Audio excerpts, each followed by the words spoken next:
우리가 인생을 살면서 힘들고 어려운 일이 없는 사람은 없어요. 내 앞에 고난도 있고 장애물도 있고 시련도 찾아옵니다. 그런데 그럴 때 가장 힘든 이유가 뭔지 아세요? 아무도 나를 기억하지 않는 것 같을 때, 모두가 다 나를 외면하고 나를 잊어버리고 나만 버림받은 것 같은 생각이 들 때, 우리는 가정생활 하면서 그럴 때 있잖아요. 오늘따라 가족들이 나만 외면하는 것 같아요. 이를 느낌받을 때 우리는 가정에서도 소외감을 느끼고 또 왕따를 착각할 수 있거든요.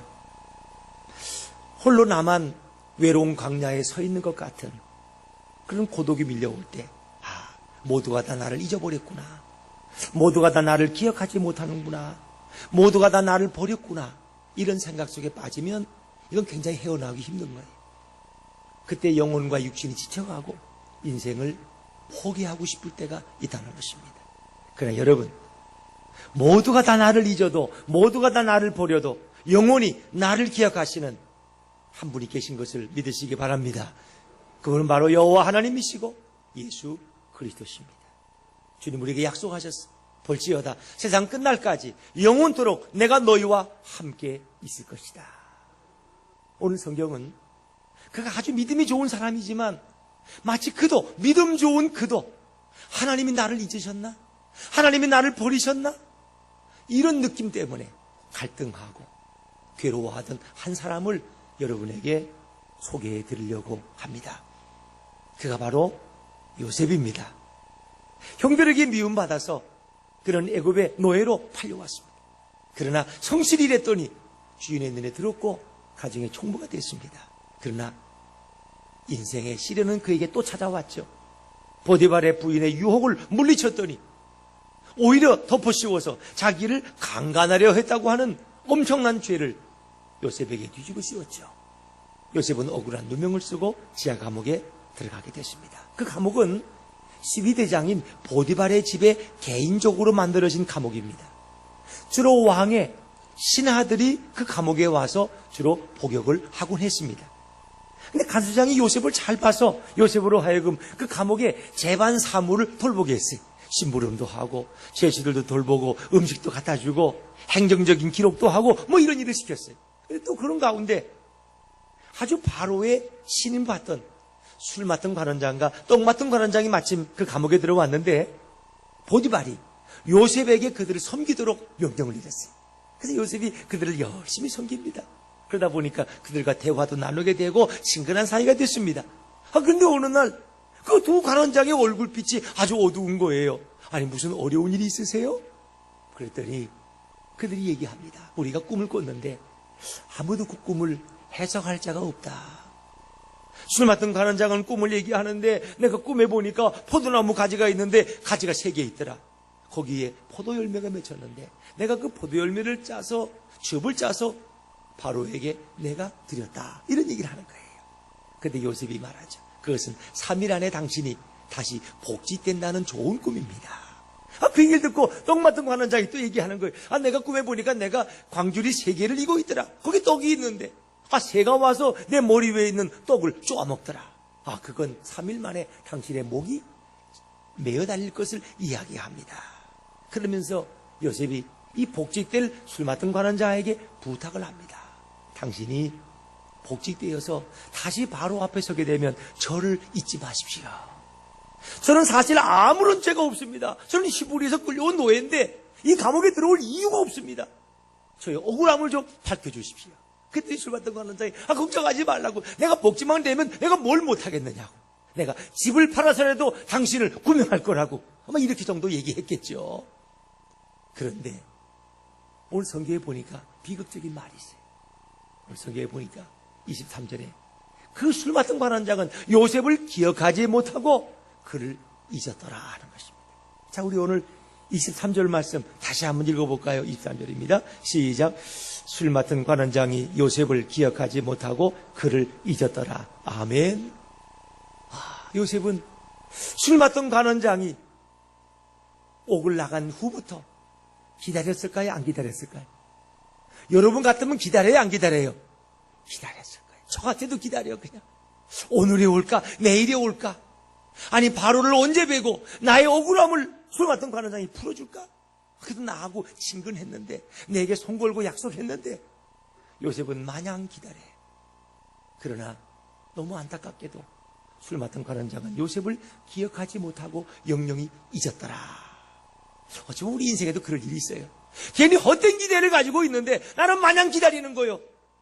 기다려도 올 사람은 올 생각도 없는데 나는 그냥 기다리고 있어. 자, 이게 어찌 보면 얼마나 어리석고 바보 같은 일입니까? 그러나 요셉의 마음에는 그런 기대감이 있었다는 겁니다. 여러분 생각해 보세요. 오늘 이 술 맡은 관원장 정말 냉정한 사람이죠. 아니 세상에 모든 걸 다 있는데 어떻게 요셉을 잊을 수가 있어요? 자기의 꿈을 해석해주고 자기의 복직을 예언한 요셉을 잊을 수는 없죠. 그래서는 안 되는 거예요. 그러나 그는 요셉을 기억하지 않았더라. 어찌 보면 고의로 잊어버린 건 아닐까? 왜? 이 요셉 얘기를 들어보니까, 억울하다는 얘기를 들어보니까 이게 보디발의 부인과 관련된 얘기야. 보디발은 그 당시에 12대장 경호대장이고 그런 실권자입니다. 괜히 12대장 집의 일에 간섭했다가 내가 손해를 볼 수 있지. 나도 복직된 처지인데 자기 몸을 살리느라고 외면할 수 있습니다. 그럴 수 있지 않겠어요, 여러분? 내가 괜히 왜 보디발의 가정사에 끼어들어가지고 내가 왜 어려운 일 당할 필요가 있나? 잊어버렸을 거예요. 또 한 가지는 그가 너무 복직되고 공사가 다 망해서 갈 데도 많고 만날 사람도 많고 처리할 일도 많아서 너무 바빠서 잊어버릴 수도 있었을 거예요. 요셉을 기억하지 못했더라. 또 이런 생각도 해봐요. 그까지 히브리 그 노예놈 하나 때문에 내가 괜히 인상 구길 수 없잖아. 그 잘못 얘기했다가 바로한테 또 미움받으면 어떡해? 왜? 그 당시 노예라는 거는 사람 취급을 안 했어요. 그래서 개나 짐승이나 똑같다고 생각하시면 돼요. 더구나 그건 또 애굽의 노예도 아니고 히브리 노예야. 유대인이야. 그걸 누가 가치 있게 생각하겠어요? 그는 아예 관심을 꺼버릴 수도 있었을 것이다. 또 한번 이런 생각도 해봐요. 아니 술 맡은 관원장은 잊어버렸다고 하더라도 어떻게 하나님이 요셉을 잊어버릴 수가 있는가? 이런 생각도 해볼 수 있습니다. 여러분 그러나 분명한 사실은 술 맡은 관원장으로 하여금 요셉을 기억하지 못하게 하신 분이 누구냐? 바로 하나님이시라는 것입니다. 하나님은 요셉을 기억하지 못하게 했어요. 그러나 하나님은 때가 되니까 다시 요셉을 기억하게 하셨다는 것입니다. 모든 사람은 요셉을 잊어도 하나님은 요셉을 결코 잊지 않고 계셨습니다. 그러면 술 맡은 관원장으로 하여금 왜 요셉을 잊게 만드셨을까? 간단해요. 술 맡은 관원장이 내가 복직됐으니까 의리가 있어서 바로 앞에 그 애굽의 왕 앞에 그 지하 감옥에 있던 히브리 소년의 이야기를 해봤자 바로가 귀를 기울이겠어요? 거기 관심이 있겠어요? 아니 바로가 지금 마도 국사만 해도 복잡한데 그 히브리 노예가 뭐 어떻다는 거야? 관심이 있을 수가 없어요. 해봤자 그건 안 될 게 뻔해요. 또 바로 입장에서도 내가 신임하는 12대장 보디발의 가정의 얘기야. 만약에 요셉이 옳다면 보디발의 부인이 거짓말한 거야. 자, 이렇게 만약에 드러나도 이게 복잡한 거 아닙니까? 바로도 그런 일에 끼어들고 싶지 않았을 것입니다. 얘기 안 하는 게 오히려 좋았다 하는 것입니다. 여러분 그것만 아니에요. 하나님께서는 요셉을 왜 감옥에 남겨두셨을까? 아직도 요셉에게 더한 훈련과 연단의 시간이 필요했기 때문입니다. 사실 요셉이 감옥에서 만난 사람이 누구예요? 술 맡은 관원장, 떡 맡은 관원장. 그들은 애굽의 최고 엘리트 관료입니다. 요즘으로 말하면 명문대학을 나온 모두가 부러워하는 그런 사람들이. 적어도 하나님은 요셉을 위해서 준비하고 계셨어요. 왜? 장차 요셉을 바로 앞에 세울 것이고 그를 애굽의 국무총리를 세우려면 그냥 되는 게 아니에요. 요셉은 노예들하고 어울려서 입도 아마 말하는 것도 아마 쌍스러운 말을 쓸 수 있을 수도 있어요. 그런데 그 관료들을 만나면서 궁중의 언어를 배우게 되었어요. 궁중의 문화 그리고 바로의 정치의 철학을 아마 귀담아 듣게 되었을 거예요. 그리고 이렇게 궁의 얘기들이 이렇게 돌아가는구나. 그것을 하나님은 요셉으로 하여금 이해하게 하셨어요. 술 맡은 관원장, 떡 맡은 관원장이 나간 이후에도 하나님은 요셉을 가장 적절한 때를 위해서 준비시키는 기간이었다는 것입니다. 우리 인간들은 답답해요. 아니, 하나님이 내 기도에 빨리 응답 안 하지? 하나님이 왜 빨리 내게 도움을 안 주시지? 그러나 하나님은 놀고 계신 것이 아니라 우리를 위해 준비하고 계신 줄로 믿으시기 바랍니다. 아주 고르게 하나님은 지금 맷돌을 갈고 계십니다. 그것이 하나님의 역사입니다. 하나님은 요셉으로 하여금 무던히 기다리게 하셨지만 때가 되었을 때 바로의 꿈을 사용하십니다. 어느 날 바로가 꿈을 꿨는데 그 꿈을 알 수가 없어요. 나일강에서 아름답고 살찐 7마리 소가 올라와서 갈밭에 풀을 뜯었는데 이게 무슨 이유인지 모르겠어요. 그런데 또 보니까 파리하고 아주 바짝 마른 소가 7마리 올라와서 그 살찐 손들을 잡아먹어버렸어요. 이게 도대체 무슨 꿈이냐 말이에요. 누가 알겠어요?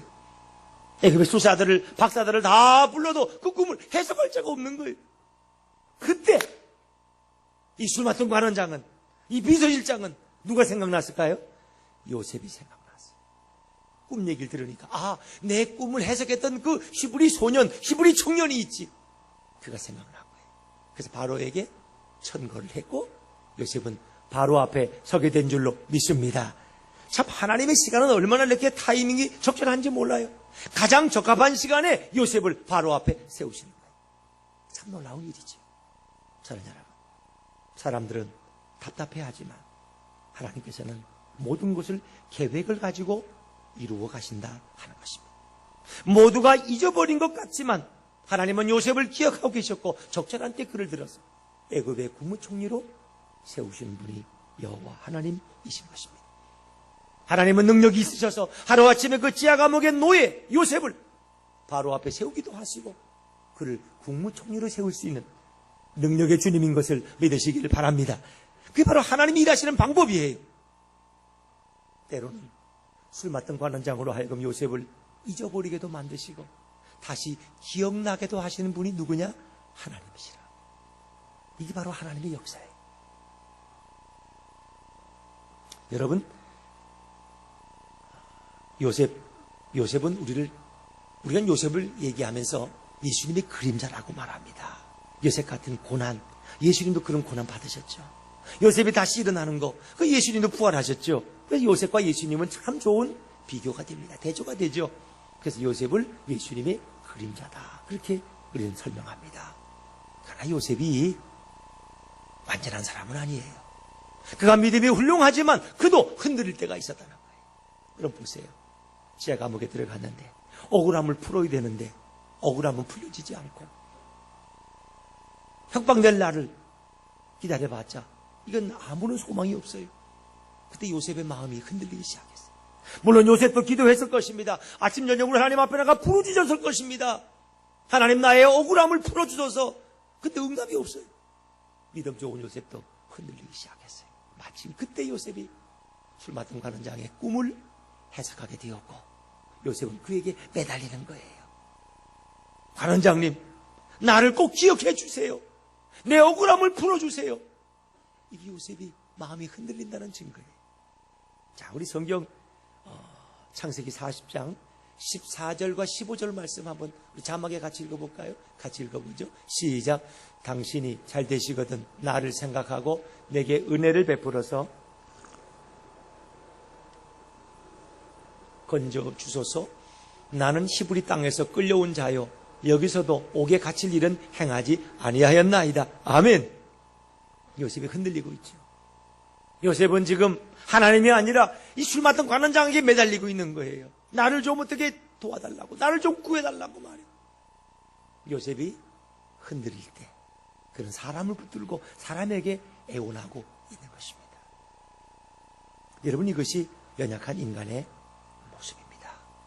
하나님께서 처음 인간을 창조하실 때 인간과 하나님의 관계는 아주 친밀했습니다. 우리 인간들은 늘 하나님의 사랑을 경험하면서 하나님을 찬양하며 살아갔어요. 그런데 죄가 들어왔어요.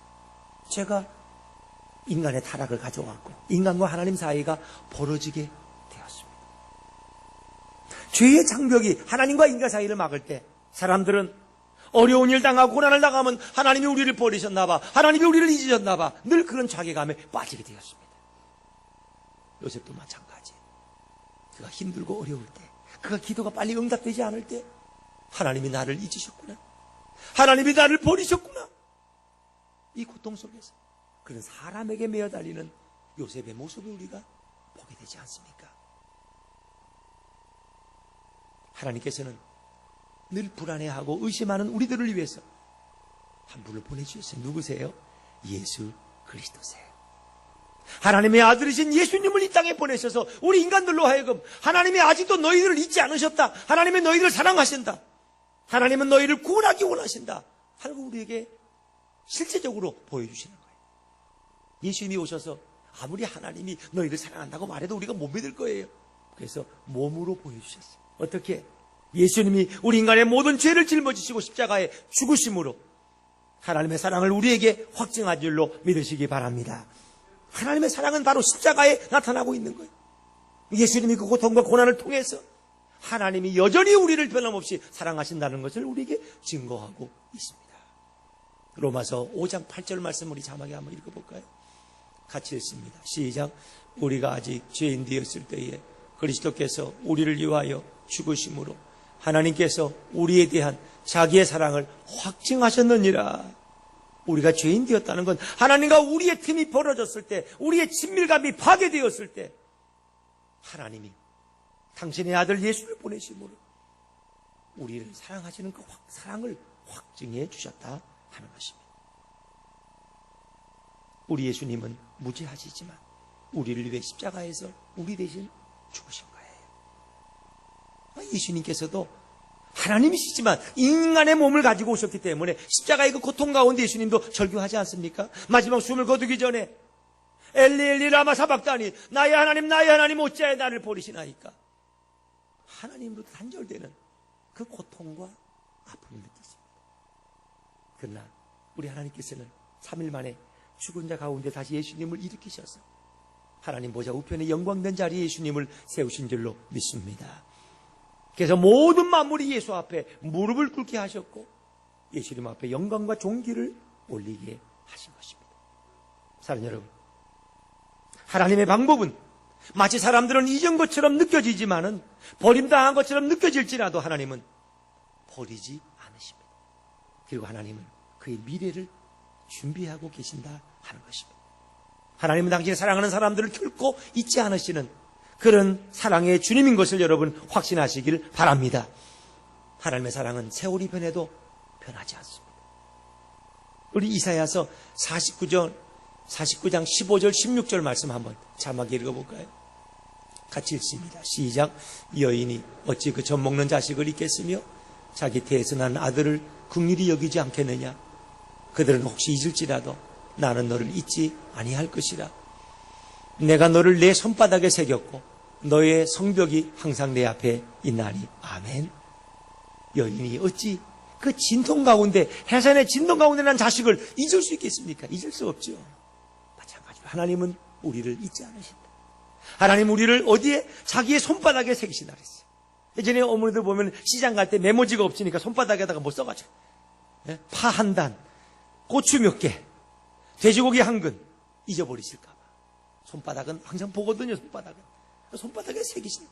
하나님이 우리를 손바닥에 새기셨다는 거예요. 결코 잊지 않으신다. 그렇습니다. 요셉은 때로 믿음이 약해질 때 하나님이 나를 버리셨다고 잊으셨다고 생각했지만 하나님은 그를 결코 잊지 않으셨다 하는 것입니다.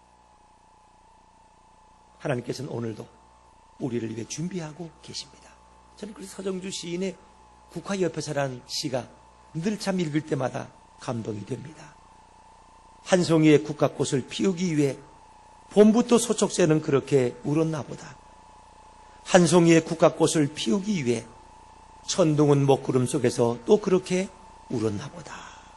그렇습니다.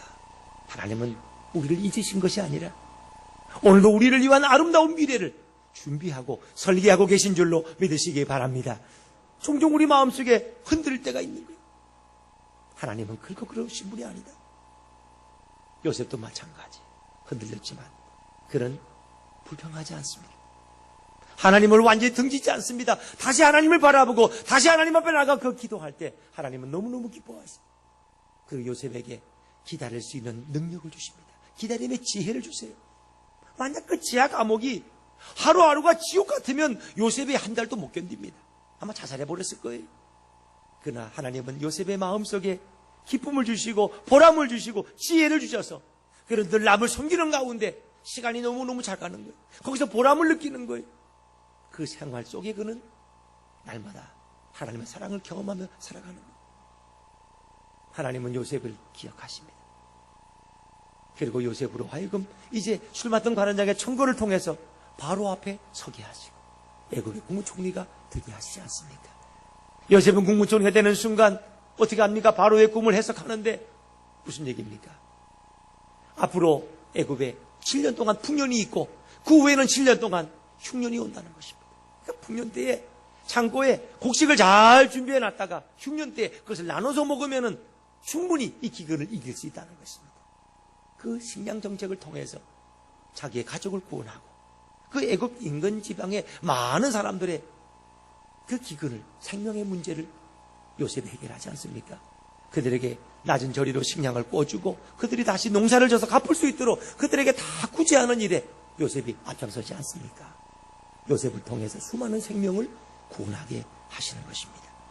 이것이 바로 하나님의 방법입니다. 하나님은 요셉으로 하여금 훈련받고 연단받는 시간을 갖게 하셨습니다. 어찌 보면 지하 감옥이라는 게 뭐 요즘으로 말하면 국립대학교에 국립대학교. 그리고 요셉은 거기서 국비장학생으로 장학금 받으면서 여러분 감옥에 들어가면 먹고 입는 거 다 제공되잖아요. 그는 거기서 훈련받고 애굽의 국무총리로서 그의 남은 생애를 살아가게 되는 것입니다. 오늘도 하나님은 이런 방법으로 우리를 이끌어 가십니다. 때로 우리는 고난 앞에, 시련 앞에, 실패 앞에 하나님이 나를 잊으셨나? 하나님이 나를 버리셨나? 하는 그런 좌괴감과 그런 의심 가운데 여러분 고통당할 때가 없습니까? 요셉을 바라보시고 예수 그리스도를 바라보시기를 바랍니다. 저는 요셉과 같은 이런 어려움을 당한 한 청년을 여러분에게 소개하려고 합니다. 그런 서울에 있는 좋은 대학에 다니는 젊은이였습니다. 그의 꿈은 좋은 기업가가 되는 겁니다. 크리스찬 기업가가 되는 것이 그의 꿈이었습니다. 열심히 공부했습니다. 대학 졸업반이 되었는데 그의 몸에 질병이 생겼는데 그 증상이 온몸에 힘이 쫙 빠지는 거예요. 저녁에 자려고 이불을 덮었으면 그 이불이 무거워서 짓눌려 잠을 잘 수가 없어. 이불을 걷어내야 돼. 옷을 입으려면 그 잠바가 몸에 닿으면 이게 무겁게 느껴지는 거예요. 그런 활동을 제대로 할 수 없어요. 하루의 절반을 침대에 누워서 생활해야만 했어요. 그의 병명은 근육 무기력증이에요. 근육 무기력, 아주 희귀병이고 불치병입니다. 병원에 가도 약도 없고 처방이 없습니다. 그러나 그는 포기하지 않았어요. 왜? 크리스찬이었기 때문에. 하나님 앞에 나가 기도했습니다. 심야 기도에 나가서 새벽 기도에 나가서 금식하면서 기도원에 가서 기도했습니다. 그런데 상황은 나아지지 않았습니다. 몸의 병은 차도가 없었습니다. 그러나 그는 포기하지 않았지만 그의 마음속에 하나님이 나를 잊어버리셨나? 하나님이 나를 버리신 것 아닌가? 하는 이런 자괴감이 그의 마음속에도 찾아오기 시작했습니다. 그러나 그는 하나님을 포기하지 않습니다. 그는 책 읽는 걸 좋아해서 그 병 중에서도 늘 누워서 책을 읽었답니다. 그는 2년 동안 수백 권, 수천 권의 책을 읽었다. 경제학 책을 읽고 경영학 서적을 읽었다는 거예요. 근데 정말 하나님이 때가 되니까 기적적인 방법으로 그를 일으키십니다. 한 지인의 소개로 한 크리스찬 한의사를 만났는데 이 한의사가 진단을 해보더니 내가 당신을 치료해보겠다고 처방을 내리는데 그대로 했더니 이 병이 깨끗하게 나은 줄로 믿습니다. 정말 기적 같은 일이었어요. 모든 병원에 가도 고치지 못했는데 그 크리스찬 한의사를 만나서 그의 문제가 해결되었죠. 그는 자본금 500만 원을 가지고 신촌의 골목길에 있는 한 조그만 가게를 인수해서 아주 작은 옷가게를 시작했는데 그것이 불같이 일어납니다. 몇십 년이 지난 지금 그런 연 매출 4조 원에 이르는 큰 그룹의 회장이 되었고 장로가 되어서 그런 교회를 섬기고 있습니다. 여러분 우리 인생에는 다 그런 어려울 때가 있는 것입니다.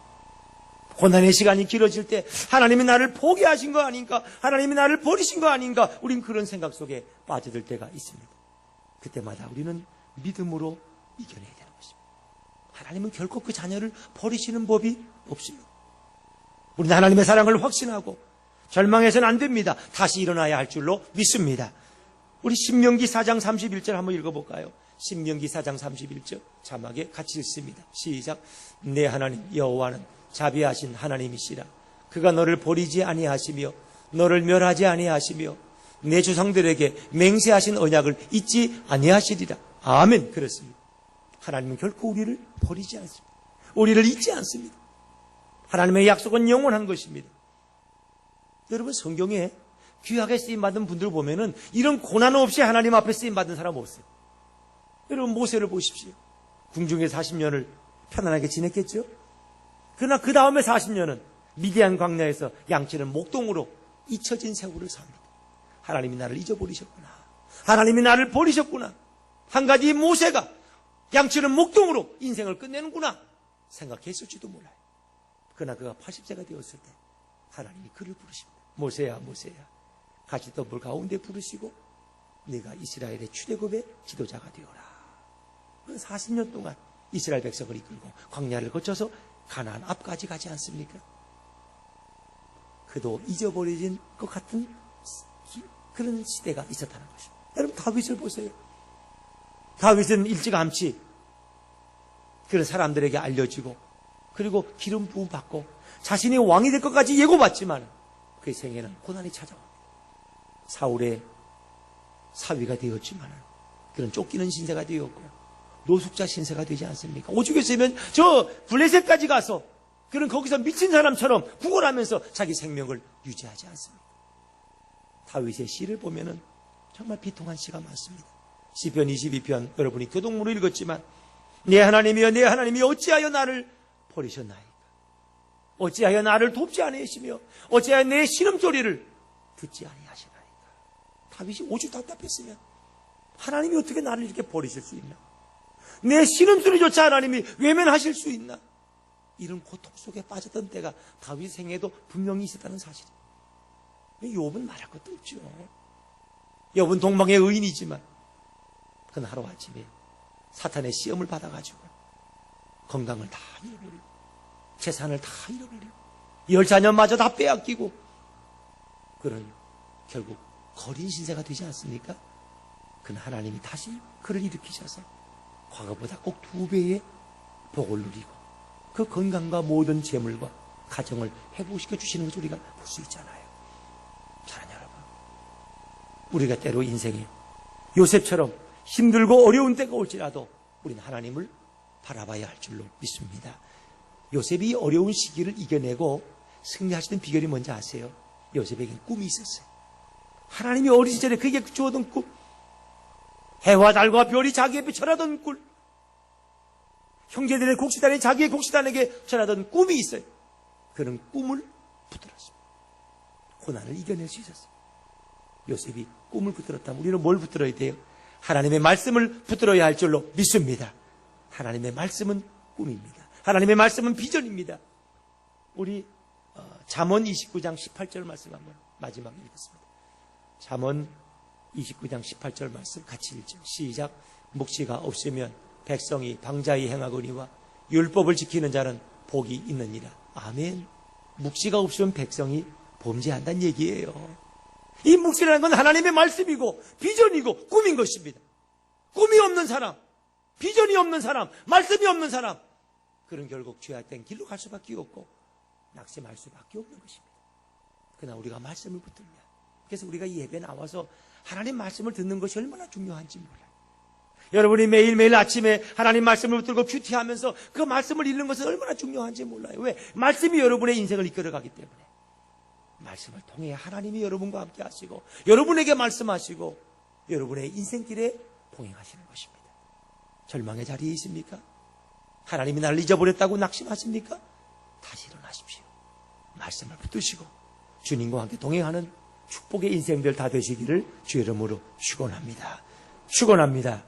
우리 말씀 생각하면서 함께 찬양하시겠습니다. 주가 보이신 생명의 길 찬양하시겠습니다.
주가 보이신 생명의 길, 주가 보이신 생명의 길, 나 주님과 함께 사랑함을 드리며 주님 앞에 나가리. 나의 의로움이 되신 주 그 이름 예수, 나의 길이 되신 이름 예수. 나의 길 오직 그가 아시나니 나의 길 오직 그가 아시나니. 나를 단련하신 후에 나를 단련하신 후에 내가 정금같이 나오리라. 내가 정금같이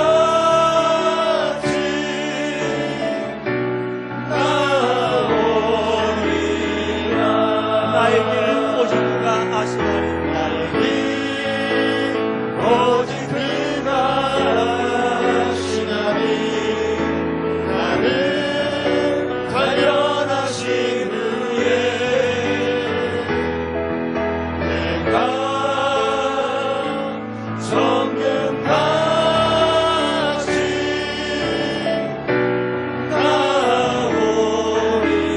나오리라. 나의 길 오직 그가 아시나니 나의 길 오직 그가 아시나니. 나를 단련하신 후에 나를 단련하신 후에 내가 정금같이 내가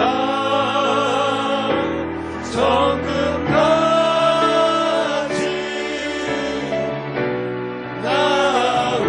나오리라. 계속해서 우리 기도하겠습니다. 하나님이 때로 나를 버린 것 같고